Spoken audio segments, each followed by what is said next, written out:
A B C যথাক্রমে 20, 30, 60 দিনে একটি কাজ করতে পারে। যদি মজুরি হিসাবে মোট 3,000 টাকা দেওয়া হয় তাহলে প্রত্যেকে কত পাবে? আচ্ছা, আমাকে বের করতে হবে প্রত্যেকে কত টাকা পাবে। আচ্ছা, আমি একটা জিনিস দেখলাম যে তারা 20 দিন, 30 দিন, 60 দিনে করে। আচ্ছা, সবচেয়ে কম দিনে কে করে? তো প্রশ্ন হচ্ছে সবচেয়ে কম দিনে করে এ। তাহলে সবচেয়ে যদি কম দিনে এ করে তার মানে এর ক্ষমতাটা বেশি, তার মানে এ সব থেকে বেশি টাকা পাবে। তাহলে এ যদি সব থেকে বেশি টাকা পায় অপশান ডিতে কিন্তু সেটা দেওয়া নেই। অপশান ডিতে কিন্তু বলছে সি সব থেকে বেশি টাকা পায়। তাহলে অপশান ডি আমার কাটা। এ সব থেকে বেশি টাকা পাবে, তাহলে অপশান এতে বলছে যে তারা 3 দুনায় সমান টাকা পাবে। অপশান এ বলতে চাইছে 3 দুনায় সমান টাকা পাবে, তাহলে এটা উত্তর হবে না।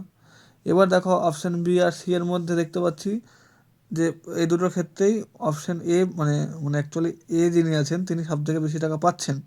কিন্তু দেখো বি করে 30 দিনে আর সি করে 60 দিনে, তার মানে কি বি হচ্ছে সি এর অর্ধেক দিনে কাজ করে। আর যেহেতু বি সি এর অর্ধেক দিনে কাজ করে তার মানে বি এর ডবল টাকা পাবে। বি এর টাইমটা কম লেগেছে, তাই বি টাকা বেশি পাবে। কত বেশি পাবে? সি এর ডবল পাবে, তার মানে বি বেশি পাবে। তাহলে অপশান সিটাও হচ্ছে না, অপশান বি হচ্ছে আমার কারেক্ট অ্যান্সার।